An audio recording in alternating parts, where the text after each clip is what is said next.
2000 నోటును ఉపసంహరించుకుంటూ నిర్ణయం తీసుకుంది RBI. September 30లోగా 2000 నోట్లను బ్యాంకుల్లో మార్చుకోవచ్చని తెలిపింది. అయితే ఒక్క విడతలో 20,000 మాత్రమే మార్చుకునే వీలుంది. 3.52 లక్షల కోట్ల విలువైన నోట్లు చెలామణిలో ఉన్నట్లు తెలుస్తోంది. మే 23 నుంచి 2000 నోట్లను బ్యాంకుల్లో మార్చుకోవచ్చు. క్లీన్ నోట్ పాలసీలో భాగంగా ఈ నిర్ణయం తీసుకున్నట్లు ఆర్బీఐ తెలిపింది. మే 23 నుంచి ఆర్బీఐ రీజనల్ ఆఫీసుల్లో నోట్లు మార్చుకోవచ్చు. ఇప్పటి నుంచి బ్యాంకుల్లో 2000 రూపాయల నోట్లు ఇవ్వరు.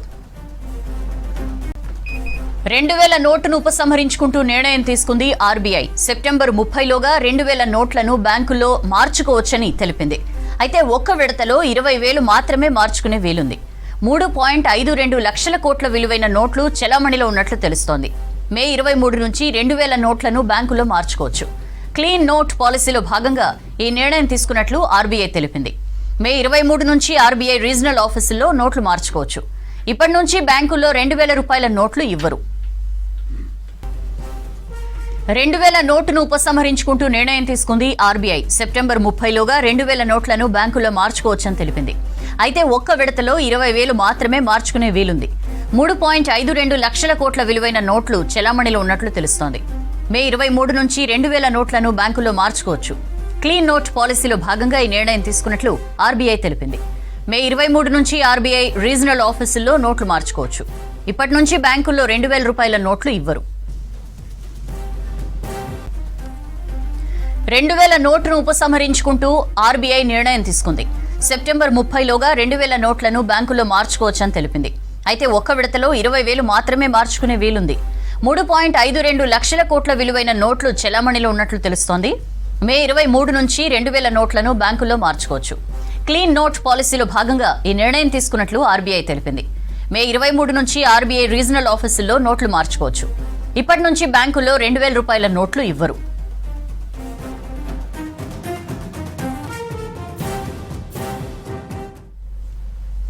2000 నోటును ఉపసంహరించుకుంటూ ఆర్బీఐ నిర్ణయం తీసుకుంది. సెప్టెంబర్ 30లోగా 2000 నోట్లను బ్యాంకుల్లో మార్చుకోవచ్చని తెలిపింది. అయితే ఒక్క విడతలో 20,000 మాత్రమే మార్చుకునే వీలుంది. 3.52 లక్షల కోట్ల విలువైన నోట్లు చెలామణిలో ఉన్నట్లు తెలుస్తోంది.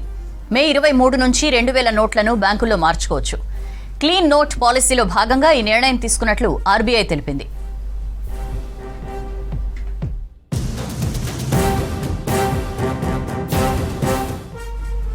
సంపత్ మనతో లైవ్ లో జాయిన్ అవుతున్నారు. దీనికి సంబంధించి పూర్తి వివరాలు తెలుసుకుందాం. సంపత్, క్లీన్ నోట్ పాలసీలో భాగంగా ఇక 2000 నోటు ఉండదు, వెనక్కి తీసుకుంటున్నట్లుగా ఆర్బీఐ ప్రకటించింది. ఏంటి దీని అర్థం ఏంటి? దీని ఇంపాక్ట్ ఎట్లా ఉండొచ్చు? రైట్ సౌజన్య, మొత్తానికి అంటే ఒకటి క్లారిటీ ఇవ్వాలి. మామూలుగా అంటే టీవీ చూసే వ్యూయర్స్కైనా ఎవరికైనా 2000 రూపాయల నోటు చెలామణిలో ఉన్నట్టే, కానీ అది మనకు సర్క్యులేషన్లో ఉండదు. అంటే జనాలు ఏదైనా వస్తువు కొనాలన్నా అమ్మాలన్నా కానీ సర్క్యులేషన్లో ఉండదు. ఆ నోటుని డైరెక్ట్గా ఆర్బీఐకి తిరిగి ఇచ్చేసి నోట్ల మార్పిడి చేసుకోవడానికి అవకాశం ఉంది. లాస్ట్ టైం డిమానిటైజేషన్ చేసిన టైంలో 2016లో అంటే దాదాపు 7 సంవత్సరాలు అవుతుంది 2000 రూపాయల నోటు ఉనికిలోకి వచ్చి డిమానిటేషన్ తర్వాత వచ్చినటువంటి నోట్ ఇది. అయితే ఈ ఎకనామిక్ సంబంధించిన అనలిస్టులు చెప్పేదాని ప్రకారంగా ఎక్కువ నోట్లు చెలామణిలో లేవు అనేది. ఎందుకంటే మామూలుగా ఆర్బీఐ లాంటి రిజర్వ్ బ్యాంక్ ఆఫ్ ఇండియా లాంటి సంస్థలకి చెలామణిలో ఉన్న డబ్బు ఎంత ఉంది, మార్కెట్లో ఉన్న డబ్బు ఎంత, వాళ్ళ దగ్గర బ్యాంక్ సెక్టార్స్లో బ్యాంక్స్లో ఉన్నటువంటి మనీ ఎంత అనేది ఒక క్యాలిక్యులేషన్ ఉంటుంది. సో ఎక్కువ శాతం అంటే 2000 రూపాయల నోటు ఉనికిలోకి వచ్చిన తర్వాత ఎక్కువ శాతం మనీ లాకర్లలోనో లేదంటే వ్యక్తుల దగ్గరనే అది డిపాజిట్ అయిపోయింది, మార్కెట్లో చెలామణిలో లేదన్నటువంటి ఒక అనాలిసిస్ ఉంది. సో దాన్ని బేస్ చేసుకొని 2000 రూపాయల నోటును ఉనికిలో లేనటువంటి నోటుగా మారుతుంది. కాబట్టి దాన్ని బ్యాంకులోకి తీసుకొని మళ్ళీ నోటు మార్పిడి చేసి ఒకవేళ 2000 రూపాయల నోటు ఇస్తే 500 రూపాయల నోట్లు ఒక 4 ఇస్తారు. సో ఇప్పుడు సెప్టెంబర్ 30 వరకు అంటే సుమారు 3 నెలల కాలం పాటు ఈ డబ్బును మార్చుకునేందుకు డైరెక్ట్గా రీజనల్ ఆఫీసులో ఆర్బీఐకి సంబంధించిన రీజనల్ ఆఫీసులకు వెళ్ళి మార్చుకునే వెసులుబాటు ఇచ్చారు. ఒక్కొక్క వ్యక్తి 20,000 రూపాయల నోట్లని మార్చుకునే అవకాశం ఇచ్చారు. సో 20,000 రూపాయలు ఒక వ్యక్తికి పెట్టారు. అట్లాగే ఆర్బీఐ రీజనల్ ఆఫీసులు పెట్టినారు. సో ఫర్ ఎగ్జాంపుల్ తెలంగాణకు సంబంధించి స్టేట్లో తీసుకున్న హైదరాబాద్లో తీసుకుంటే సైఫాబాద్లో ఉన్నటువంటి ఆర్బీఐ కార్యాలయానికి వెళ్ళాలి. సో దానికి సంబంధించి ఏమైనా నెంబర్ పెడతారా, ఈరోజు ఇంతమంది రేపు ఇంతమంది అని, లేదంటే క్యూ లైన్స్ ఏర్పాటు చేస్తారు, దానికోసం కౌంటర్లు నెంబర్ ఆఫ్ కౌంటర్స్ ఎక్కువ పెడతారు అనే దానిపైన ఇంకా కమ్యూనికేషన్ రావాలి. ఆర్బీఐ ఆఫీస్ నుంచి లోకల్ కమ్యూనికేట్ అయిన తర్వాత ఇది వస్తుంది. అట్లాగే ఫేసెస్ వైజ్గా దీన్ని ఎక్స్టెండ్ చేయడం కానీ, అట్లాగే లోకల్ బ్యాంక్స్కి కొన్ని పర్టికులర్ ఆథరైజ్డ్ బ్యాంక్స్ కూడా దీనికి ఏమన్నా ఇచ్చే అవకాశం ఉంటుందా లేదనేది చూడాలి. ప్రజెంట్ అయితే ఆర్బీఐ అఫీషియల్ అనౌన్స్మెంట్ ఇచ్చినట్టే 2,000 రూపాయల నోటు సర్క్యులేషన్లో ఉండకుండా లీగల్ టెండర్ రూపంలో, అంటే డైరెక్ట్గా ఈ నోటు చెల్లె నోటు కింద చూడడానికి లేదు, కానీ ఆ నోట్లను డైరెక్ట్గా ఆర్బీఐలో ఇచ్చి వాటిని మార్చుకోవడానికి వెసులుబాటు ఇచ్చింది. సో ఉన్నటువంటి నోట్లకు సంబంధించిన లెక్కల్ని కానీ పత్రాలను కానీ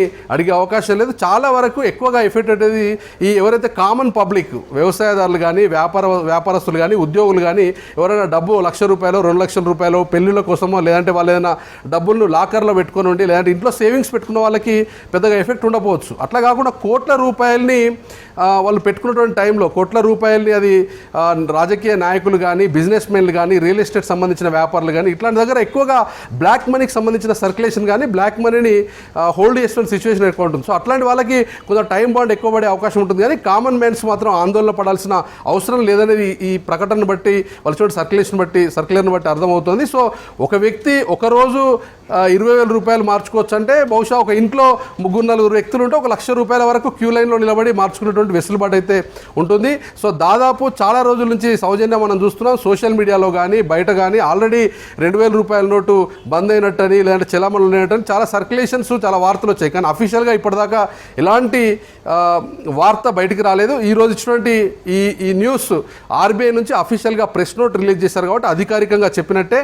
సో 23వ తేదీ నుంచి, ఈ నెల 23వ తేదీ అంటే సరిగ్గా 3-4 రోజుల తర్వాత, ఒక మంగళవారం బుధవారం నుంచి ఈ నోటుకు సంబంధించినటువంటి చెలామణి సర్క్యులేషన్లో లేకుండా లీగల్ టెండర్ ద్వారా బ్యాంకులకు వెళ్ళి ఆర్బీఐ దగ్గరికి వెళ్ళి నోట్లు మార్చుకోవడానికి అయితే వెసులుబాటు ఇచ్చారు. చూడాలి, అంటే ఆర్బీఐ తీసుకున్నటువంటి నిర్ణయం తీసుకున్నప్పటికీ ఒక గతంలో ఉన్నటువంటి డిమానిటేషన్ టైంలో వాస్తవానికి టైం చాలా తక్కువగా ఉండే ఇమ్మీడియట్గా నోట్లు మార్చుకోవాలని చెప్పారు. అట్లా కాకుండా దీనికి వెసులుబాటు ఇచ్చారు. ఇది నోట్ బంద్ సంబంధించిన ప్రక్రియ కాదు, ఉన్న డబ్బులు వ్యాలిడ్ మనీ కిందనే ఉంటాయి. ఆ మనీని తీసుకెళ్ళి ఆర్బీఐలో మార్చుకుంటే సరిపోతుంది. స్పెషల్లీ ఇట్లాంటి అనౌన్స్మెంట్లు వచ్చినప్పుడు జనాలకి కన్ఫ్యూజన్ ఉంటుంది కాబట్టి క్లారిటీగా ఉన్నటువంటి అంశం ఏంటంటే దీంట్లో డబ్బుల్ని మార్చుకోవచ్చు, కానీ లీగల్ టెండర్ ద్వారా, అంటే ఆర్బీఐ ద్వారా మార్చుకోవచ్చు, కానీ బయట మాత్రం సర్క్యులేషన్లో ఉండదనే విషయాన్ని స్పష్టం చేసింది. దీన్ని బహుశా ఈ డిజిటల్ ట్రాన్సాక్షన్స్ చాలా ఎక్కువగా పెరిగిపోయినాయి. ఇప్పుడు ఏ వస్తువు కొన్నా కానీ, ఏ ట్రాన్సాక్షన్ చేసినా కానీ కార్డ్స్ ద్వారానో, లేదంటే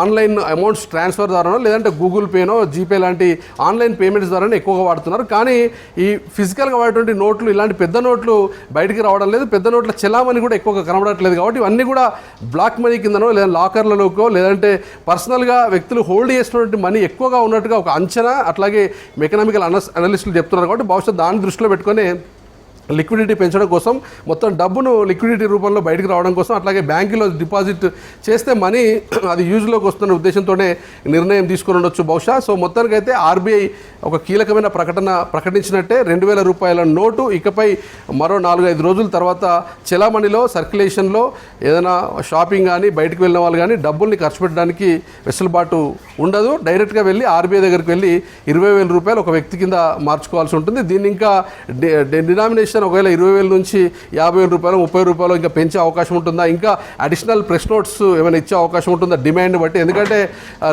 ఈ యొక్క కేవలం రీజనల్ సంబంధించినటువంటి ఆర్బీఐ ఆఫీసులు అయితే చాలా తక్కువగా ఉన్నాయి.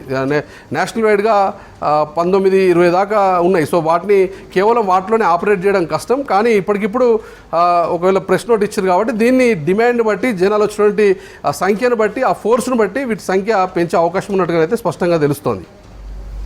సంపత్, కామన్ మ్యాన్ ఆస్పెక్ట్ ఒకటైతే రాజకీయ పార్టీలు ఇప్పుడు ఇంకా కమింగ్ అంతా కూడా election season, 2,000 note, high denomination note ప్రవేశపెట్టినప్పుడు కూడా చాలా పార్టీలు అనుండే ఇంత హై డినామినేషన్ నోట్ పెట్టడం వల్ల ఇంకా మరింతగా ఆస్కారం ఉంటుంది. ప్లస్ కొన్ని పార్టీలు అయితే కామెంట్ కూడా చేసిన 1,000 రూపాయలతో సరిపోయేది, ఇప్పుడు అనవసరంగా ఓటుకి 2,000 ఇవ్వాల్సిన పరిస్థితి అని చెప్పి ఇట్లాంటి కామెంట్స్ మనం చూసాం.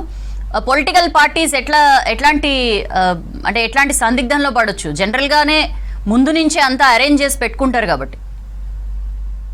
రైట్, అంటే నిజానికి కామన్ మ్యాన్కు సంబంధించిన సబ్జెక్ట్ కంటే కూడా మీరు అన్నట్టుగా విఐపి కేసెస్, బిజినెస్ మెన్లు, రాజకీయ నాయకులు, స్పెషల్గా ఎలక్షన్ సీజన్ కింద చెప్పాలి. చాలా రాష్ట్రాల్లో ఎన్నికలు ఉన్నాయి దేశవ్యాప్తంగా, స్పెషల్లీ తెలంగాణ లాంటి రాష్ట్రంలో మరో 6 నెలల్లో ఎలక్షన్స్ ఉన్నాయి. సో ఎలక్షన్ కోడ్ రావడానికి ముందే మనీని పంప్ చేయడం, పార్క్ చేయడం అనేది చాలా రెగ్యులర్ ప్రొసీజర్ ఇది. ఎందుకంటే ఒకవేళ వెహికల్స్తో తీసుకెళ్ళినా ఎలక్షన్ నోటిఫికేషన్ వచ్చినప్పుడు, ఎలక్షన్ కోడ్ వచ్చినప్పుడు మనీని దాన్ని అంత ఈజీగా వాటిని ట్రాన్స్ఫర్ చేయడం కానీ వెహికల్స్తో తీసుకెళ్ళడం కానీ ఇబ్బందిగా ఉంటుంది. కాబట్టి మనీని ఎక్కువగా తీసుకెళ్లే అవకాశం ఉంటుంది. అట్లాగే మనం హుజరాబాద్ లాంటి ఎన్నికల్లో కావచ్చు, దుబ్బాక లాంటి ఎన్నికల్లో కావచ్చు, ఈ మధ్య జరిగిన ఉప ఎన్నికల్లో కావచ్చు, 2000 రూపాయల నోట్ల సర్క్యులేషన్, 2000 రూపాయలకు సంబంధించి ఓట్ల కోసం కానీ డబ్బులు ఇచ్చినట్టు సందర్భాల్లో కానీ 2000 రూపాయల నోట్లు ఖచ్చితంగా ఎలక్షన్స్ వచ్చినప్పుడు మాత్రం ఎక్కువగా మనకు కనిపించినటువంటి వాస్తవం. అది నిజంగానే మీరు అన్నట్టుగా పొలిటికల్ లీడర్స్కి చాలా అవసరం కూడా. ఇప్పుడున్నటువంటి ఎలక్షన్స్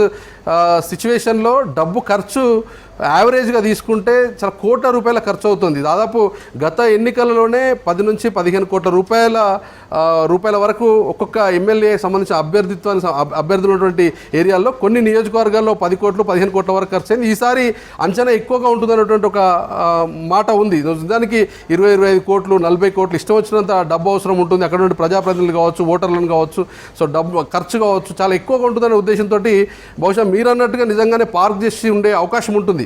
సో అట్లాంటి డబ్బు ఇప్పుడు బయటకు తీయాల్సిన సిచ్యువేషన్. మెయిన్గా బ్లాక్ మనీ ఉన్నవాళ్ళు, డబ్బుల్ని హోల్డ్ చేసిన వాళ్ళు డైరెక్ట్గా ఆన్లైన్లో ట్రాన్సాక్షన్లో చూపెట్టకుండా, ఎక్కడా కూడా ఆడిటింగ్లో చూపించకుండా ఆ డబ్బును బ్లాక్ మనీ రూపంలో చెలామణి చేసేవాళ్ళు, అంటే ఎక్కడా కూడా రిఫ్లెక్ట్ కాకుండా మనీ కింద, నల్లధనం కింద, బ్లాక్ మనీ కింద డైరెక్ట్గా hand to hand cash change చేసినటువంటి వాళ్ళు ఎవరైతే ఉన్నారో వాళ్ళు ఖచ్చితంగా ఇబ్బంది పడుతుంది. మీరు అన్నట్టుగా మొదటి వరుసలో బాధితుల కింద రాజకీయ నాయకులే ఉండే అవకాశం అయితే స్పష్టంగా ఉంటుంది.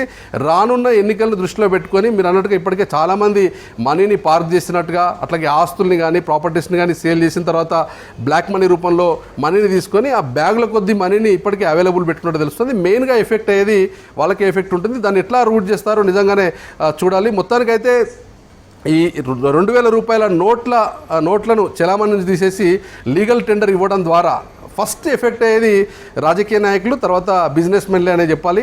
సో వాళ్ళ దగ్గర హ్యూజ్ మనీ ఉంటుంది, ఎక్కువ మోతాదులో డబ్బు ఉంటుంది. ఉద్యోగస్తులు కానీ, ఒక డైలీ లేబర్ కానీ, లేదంటే వ్యాపారస్తులు కానీ, లేకపోతే చిన్న చిన్న వ్యాపారస్తులు కానీ, లేదంటే ఎవరైనా రైతులు కానీ, వీళ్ళ దగ్గర ఉన్న డబ్బు చాలా తక్కువగా ఉంటుంది. నిజంగా ఇప్పుడు మనం అనుకున్నట్టుగా ఏదైనా మ్యారేజెస్కో లేదంటే అవసరాల కోసమో హోల్డ్ చేసిన మనీ 1,00,000 రూపాయలు 2,00,000 రూపాయలు ఉంటుంది. సో బహుశా దాన్ని దృష్టిలో పెట్టుకొని కామన్ మ్యాన్ సఫర్ కాకుండా ఉండేందుకే ఒక్క వ్యక్తికి 20,000 రూపాయల వరకు మార్చుకోవడానికి అవకాశం ఇచ్చినట్టుగా అయితే స్పష్టమవుతుంది. సో మొత్తానికి కోటాను కోట్ల రూపాయలు ఒకవేళ ముళ్ళె కట్టుకొని వాటిని మూట కట్టి నిజంగానే లాకర్లలోనో, లేదంటే ఇంటి దగ్గరనో, లేదంటే ఎలక్షన్స్ కోసమో, లేదంటే మరేదైనా అవసరాల కోసమో బ్లాక్ మనీని హోల్డ్ చేసిన వాళ్ళకి మాత్రం ఇది సడన్ సర్ప్రైజ్ స్టేట్మెంట్ కిందనే చెప్పాలి. సో వాళ్ళు ఎట్లా హ్యాండిల్ చేస్తారు, ఏం చేస్తారు అనేది చూడాలి. ఎందుకంటే లాస్ట్ టైం ఇచ్చినట్టుగా ఎక్కడ పడితే అక్కడ బ్యాంకుల్లోకి వెళ్ళండి, ఏ బ్యాంకులోనైనా మార్చుకునేటువంటి ఫీజిబిలిటీ ఈసారి ఇవ్వలేదు.